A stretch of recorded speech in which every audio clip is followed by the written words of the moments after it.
Hey, what's up? I'm Guy. I'm John. It's our YouTube channel. Subscribe to this channel. Give this video a like. Check out the podcast below in the description. We've been talking about Justin Herbert a lot, John. Two reasons. One, we watch Justin Herbert all the time. And two, you guys apparently watch Justin Herbert all the time. You two loves Herbert. His Chargers lost to the Broncos on Sunday, but check out this stat. Justin Herbert joins Deshaun Watson as the only rookies in NFL history with 3 passing touchdowns in 4 consecutive games.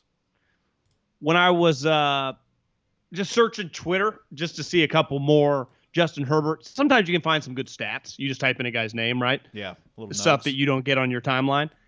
And I saw someone, Dolphins Inc. Their tweet was, just a reminder, Justin Herbert has as many wins as Tua, #1. And it is true. For as productive as he's been, his team hasn't won. But I think it's like, hey, we got to put in a little context here. You have 4 straight games with 3 straight touchdowns, or 4 straight games where you throw 3 touchdowns in each game as a rookie. I don't care if all-time great rookies like Peyton Manning didn't have stretches. Like, you're wasting a guy that is ready, and their team, is just kind of typical Chargers again. Guy, they lost on a walk-off touchdown to Drew Lock. After a 4th down pass interference in the end zone. And they were up 14 points in the second half in full control, and you just wonder, is this team destined to win 5 or 6 games, and then are they looking for a coach? And I think history would say, when it comes to that, the owner, the Spanos family, that they're not into paying guys. So it's like you're searching for a sweet coach for Justin Herbert, but really, are you? Or are you just looking for some bargain basement coaching contract, which is kind of what he does historically? The other problem is, we talked about it, they had a chance. We did a video last week that they had a chance to go on a run here. Start with the Broncos. With the Raiders, I think they should be able to – they could beat the Raiders. And I picked the Raiders to beat the Browns. Well, when they were up 24-10, Guy, I go, well, they're going to be 3-4. They play the Raiders next week. All of a sudden, you're like, fuck, are the Chargers right in this? Dolphins, Jets. That's what they had coming up. So we talked about, could they win 4 in a row or 3 of 4 and kind of get in the mix? It just doesn't seem like their operation. They're too weird of a team, right? They're like the opposite of the Seahawks, and we've talked about this for years. They're just playing weird games. The Seahawks win them. The Chargers lose them. I thought it was just Phillip Rivers, but it's not. But they clearly, you and I, with this stuff, we're the college football playoff committee of 2020, which no resumes are going to be the same. You won't be able to compare. It's all going to be eye test, right? It's all going to be eye test. Clemson's going to have maybe some loss to Notre Dame, but without Trevor Lawrence. Then he comes back. It's well, what do we do with them? Well, do they look better than BYU? Do they look better than Oklahoma State? What do we think? It's all going to be eye test. And the Herbert eye test, and look, in fairness, part of the reason they lost the game, he threw a second-half interception. Right? That. Yeah. He was. It's not like they lost it around him without him. He was the quarterback. He didn't have a perfect game. But when you watch him, just go, yep, sign me up, yep. I watched Tua on Sunday and went, okay, what's his debut? Let's just watch another game. Whatever, no biggie. But with Herbert, it's yep. Well, 3 of their last 4 games, Guy, they have lost games where they were in the lead by double digits. So it's like they are winning these games, and their defense isn't holding up. It's not all of his fault. I just wonder, though, when you look at all the job openings they're going to be, they, in theory, will be the #1 job opening because they have this young – what looks like, I don't want transcendence too strong, but just elite talent on their roster at the most important position in sports. And you just wonder if it was Jerry Jones or hell, if Arthur Blank was in this situation. You went Arthur Blank owned the Chargers, but they were in Atlanta, right, and had Justin Herbert.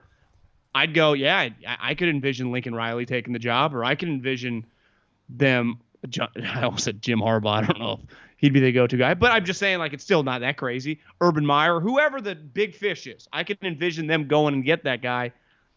I have a harder time with Justin Herbert thinking they're going to go get the top guy just because of the franchise, and you just wonder, if you're a Charger fan, you're like, fuck, we had such an infrastructure when Phillip Rivers showed up back in the mid-2000s. Their team was so good, and they transitioned pretty well right away because remember when they went from him to Breeze, the team was so loaded. This one is somewhat similar in they do have a lot of talent. Derwin James will come back. They'll probably lose Ingram to free agency, but who cares? Like, this quarterback is pretty special, and you just wonder if they'll surround him with whoever the next generation, Sean Payton, Sean McVay, Kyle Shanahan, because typically that guy does cost a little cash, and you would just say Anthony Lynn, McCoy, his last two hires, and even Norv, before that. But if they hired the equivalent of Norv, that would be better than what they've done the last two times, in my opinion, just because it does feel like they make decisions based on money. Yeah, but the other part of this is it always feels like there's going to be a bunch of great options, and then in terms of jobs, right, there's going to be all these jobs that open. And then when it comes down to it, guys that we think are about to get a job don't get a job, right? Like Eric Bieniemy, who would like, oh, how is he not going to get a job? And then doesn't get a job, or whoever. And I don't know that right now it's obvious who the next guy is. No, I agree. Bieniemy in terms of the NFL. I think what you're saying is there a Matt Rule? Like, I'm just saying, whoever the equivalent is of the top guy, he would not do that. Right? Is the one, right? Where you go, Panthers went, who do we think the best guy is? We think it's a college guy, but we really got to pay him. Although Matt had been in the NFL. If the guy that you think is the best guy this year, it's like, is Lincoln Riley ready to make the jump? Is Matt Campbell ready? You're not. Those guys are making so much money. You're not getting that guy. But I do wonder, like, is Herbert? When you say you're not getting that guy, you're saying that because he's not going to pay, not because they wouldn't be interested in the job. Right. What I'm saying now, though, is the follow-up to that being, is Herbert just going to be special enough that somebody goes, you know what, getting $7 million or $8 million somewhere else is not as good as getting $4.5 million with this guy. Herbert is so good that it's self-care. Like, I'm making less money, but it's going to be good for my career to coach this player. That will not happen. But I do think because who takes a pay cut in foot? No. I'm not saying pay cut. I'm saying an assistant coach that goes, I got two options. One of them pays me 6.5. One of them pays me 4.5. But one of them's with Herbert, and the other one is the equivalent. Is the Jets job. Yeah, I would imagine. You would think Spanos had to pay more than 4.5, but fuck, you never know right. with them. You would think. He Brian Daboll, Arthur Smith, Bieniemy, they would be, of all the assistant guys, they would be nuts to not come after this job, correct? Yeah. And that's where my pushback is. If I'm a Charger fan, if I'm Justin Herbert's parents, like, hey guys, can we take a big swing for this guy? Can we just attempt it? If we can't get him, I understand you got to go with the Bieniemy, you got to go with the Brian Daboll, but can we at least call Lincoln Riley and Campbell and just whoever, the Urban Meyer? I don't know. You got fucking Justin Herbert. Like, to me, there has to be some responsibility on the ownership / front office to go, listen, hey, Dean, you have made hundreds of millions of dollars and you've saved a lot of it. Can we just invest? You're only paying Stan $1 a year.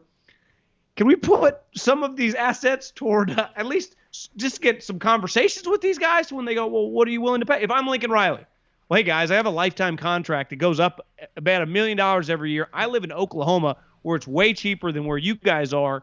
Could you guys offer me 5 years, $50 million? If I'm a Charger fan listening to this conversation, I know what I'm rooting for. It is for Jerry Jones not to fire Mike McCarthy. Because that makes your life harder. Right? If the Cowboys job is open, anybody else that has a job, because of money, but the job is not even close. Which one's more talent? But if you told me the Chargers and the Cowboys are open, what's gonna where would Lincoln Riley go? I just know they're not gonna offer in L.A. as much as Jerry's gonna offer him. Fair. And it's not all about Lincoln Riley, but if you're the Chargers, you just want people to keep their jobs if it comes to this. But that's a whole other thing. The point is, Justin Herbert is like, when you make your checklist, your pro-con list of should I take the Chargers job, I know what the number one pro, if it comes to that, and we don't even know, who knows, but he's a pro. He is the number one pro on the list. Right now, the Jets job is like, well, I guess I could get Trevor Lawrence, maybe, or Sam Darnold. Well, we don't know if Trevor Lawrence is going to look this good. Yeah, that's what I'm saying. He's the number one pro on the open job market for sure, of all the open jobs. No. Not even close. And the job's not open, but no, it will be.